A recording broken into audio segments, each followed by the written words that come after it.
My husband Bill and I have been coming to this church for 22 years. I have learned so much since I've been here, so I'm going to be quoting my pastor every now and then. I remember one time when he was preaching, he talked about being at the end of his life and not wanting to have anything left in him. He wanted to be completely emptied out for the kingdom. And that has stuck with me probably more than anything, that now that I'm coming closer to the end of my life, everything that is non-eternal has been falling off of me. And now I'm at the time of my life that anything I can do of eternal value for the kingdom, that's what I want to do. Anyone who was here during the Fort days is like a rock star to us. My daughter-in-law, Sarah Davis, her family was here during the Fort days. She was just a little girl. Paul married Sarah after he was in this church for so long. And now they come here with their 4 children. My son Robbie married a Christian girl from Bakersfield. They searched churches all over Bakersfield, went to some of the biggest ones, the best ones. God spoke to them, this is where you belong. So it didn't matter which church they'd seen in Bakersfield, now they drive to Taft. To sit in church on a Sunday morning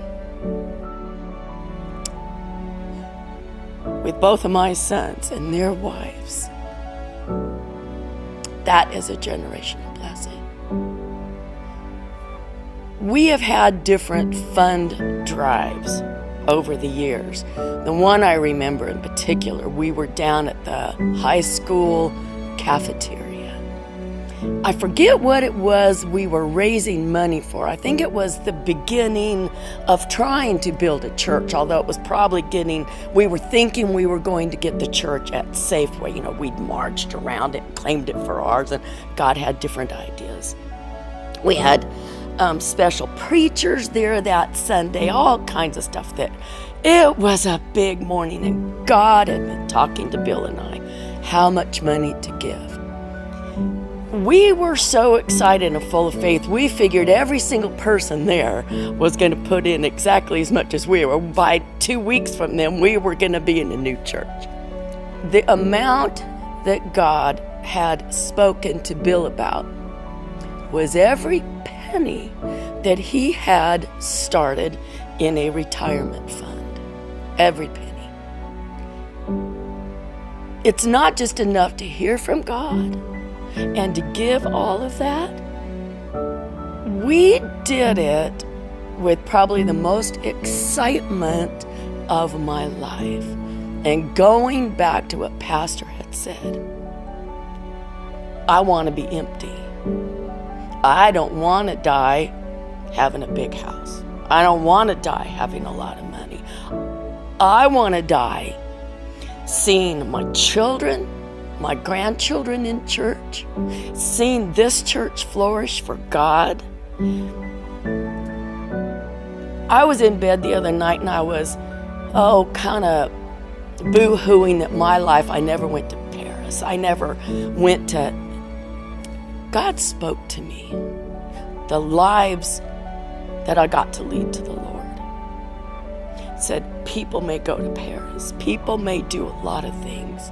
It's of no eternal value. What you have done in your life is what matters. That has eternal value. That is what is important.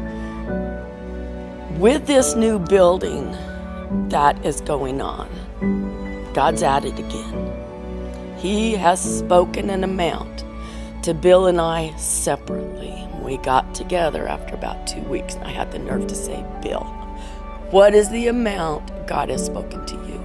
It was the exact same amount He's spoken to me. There goes my whole kitchen. And I'm so happy. It's that same joy I had back in the high school cafeteria. I want to give it all. I don't know exactly where it's going to come from. I don't know exactly, he hasn't told us we'll do this, this, and this. We're just seeing how the Spirit leads us to do it. I'm in my late 60s now. I don't need a new fancy kitchen. The things that the Holy Spirit has spoke through my pastor to me. I've been faithful to this church. God has been faithful to me. Every Sunday I come here, God speaks life into me. It's not just lessons to be a kinder person, to go out and reap this reward. It has been life-changing lessons every time I walk through those doors. This is where I want my testimony to be. To see my children sitting next to me, my grandchildren coming here, to know that they can live this kind of life, this glory-filled, miracle-filled, blessing kind of life from a miraculous, awesome God. That's all I want. If this is where God has brought you, be faithful. Open up your heart every time you come here. Don't let anything draw your attention away from those words of life that are being spoken to you. And above all, do what the Spirit says. Don't be afraid. If the Spirit tells you to give X amount of dollars and you're thinking, well, that's what I'm going to buy my new boat with, that I can, God will bless you.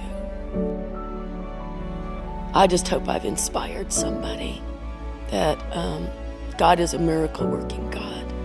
He will do exceedingly abundantly, all above all that you are able to think or ask for.